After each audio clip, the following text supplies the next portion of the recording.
Hello everybody, how you doing today? NWJordan, your private violin teacher, back at you again with another video, and today I'm going to be telling you a little story about my first violin. So if you're wondering how you go about getting your first violin, if you're wondering what that process is, I'm going to tell you what my process was. Alright, so basically I started playing when I was 7 years old. I was in third grade, and it came the opportunity for us to choose instruments. This was in our local school, and of course at the time elementary school. I was going to Wintergreen Elementary in Greenville, North Carolina. It was a pretty good school actually for the area, as well as the just a general rural environment. It was a really good school, and honestly it may still be one of the best in the region, if not state. So there's a plus to that. So that school was able to afford the various music teachers. We all started out in the band class, or rather, I don't want to say everyone started out in the band class, but a majority of the early practitioners who were just interested, they started in the band because whether we were orchestra students, whether we were band students, not all of us was sure if we wanted to play this instrument, because playing an instrument is a huge choice, my friends. It's a huge responsibility. So we had to get through that wave, get through that first cut. Think of it like a sports team. There's always one wave that's cut before you move on to the more serious, the more advanced, the more disciplined players. So here I am, 7 years old, wanting to play my violin, and we had no clue how to get a violin besides going to our local music store, which we did.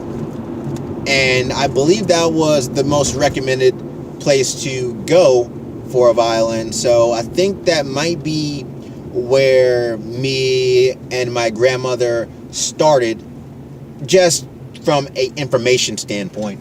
We needed to know what size instrument I needed. We needed to know just basic strings, maintenance, care. Granted, the school did provide some of that information, but my grandmother and me personally, we needed more information. So I highly recommend you be as informed as possible, because honestly, the more informed you are, the more money you could end up saving. So in my particular case, I definitely remember in my early phase of playing that I think I started out renting a violin. Renting a violin is highly recommended for many players, only because, once again, not all students know whether they want to play an instrument or not. So renting is an easy alternative.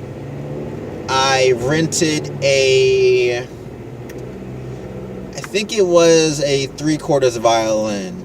I think it was a 3/4 violin, because I don't recall me ever playing on a half-size violin, despite the half-size violin being the more appropriate size for me at the time. And if you don't know, and for a quick, catch up, there are 4 primary sizes to the violin: quarter size, half size, 3/4 size, and the full size. They also get down into like the 16ths and all that, but to be honest, those instruments are too small, and most often the young children aren't developed enough to be able to play them, whether it's the dexterity in their fingers, whether it's the development of their mental capacities. They're just not able to play these tiny violins. But don't let that stop you from trying to explore this route with your kid, because who knows, your kid could be that one kid. In my case, I started out at 7 years old, but well-known violinists have started as early as the age of 3 or 4 years old. So, of course, they would have to have either a custom or a violin of the 16th scale variety. So, I rented this violin. I don't think I rented it long. My grandmother ended up canceling the contract once I was able to properly secure a violin on my own. And this is where my godmother comes into the story. My aunt Marion, rest in peace. Love her very much. She was the one who, you could say, sparked most of my interest in the violin. She saw my opportunity playing the violin. She saw my base level of interest. And to be honest, she knew our financial situation. I'm not saying we were poor or anything. We had decent money, but I didn't grow up rich at all, okay? Money wasn't just flying, out the window, growing on trees. That's not how it was. So renting the violin was costly once it would start to build up. I think I only rented the violin for maybe a month before my godmother bought me a violin.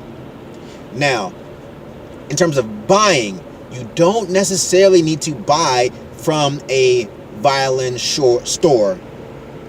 I'll say that again. You don't necessarily need to buy from a violin store, okay? What you can do, you could find a general music store. Some of them have violins. You could find someone who has an extra violin lying around that they haven't used, whether it be gifted to them, whether it was from their time in life when they were more just practiced in the instrument. One of my instruments that I have now is from a friend. So I have an instrument from my godmother, instrument from a friend. I have an instrument from a pawn shop that I bought myself. And that's actually where my godmother got the violin. She went to our local pawn shops, plural, searched to see what they have, and purchased a violin. Simple as that. A really nice violin, secondhand violin. Not all violins in pawn shops, these thrift stores, whatever you want to call them, because not everyone has a pawn shop in their areas. A pawn shop is similar to a thrift shop in a way. It's just a store to which a bunch of random knickknacks are most often traded, sold, so on and so forth in the store. So this violin provided me great opportunity. It was amazing. I still have that violin to this date. That violin is easily 20, 21 years old. Very, very proud of that instrument. And it might be maybe the best sounding violin that I have. Next to my Palatino, and granted the Palatino isn't an expensive brand per se, but my particular one has a really nice solid sound as well. So hopefully, my friends, this video was rather enlightening in terms of how do you go about getting a violin. How do you go about renting one, finding one? Hopefully, this video provides you everything you need to know.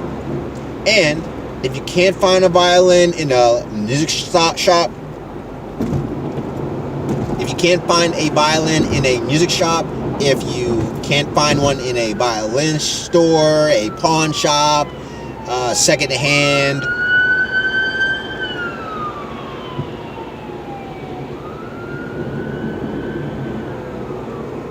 if you can't find a violin in a music shop, check a violin store. If you can't find a store, check a pawn shop, thrift shop, and check a friend, family member. And honestly, check online. You can find amazing deals for these instruments and all the accessories that come along with them. So when you're buying this instrument, you want to make sure that instrument has a bow, because this is a violin, so you want the violin to come with a bow, case, and preferably rosin. You probably most likely will have to buy the rosin separate, as well as the shoulder rest. The shorter rest will make it easier and more comfortable for you to practice.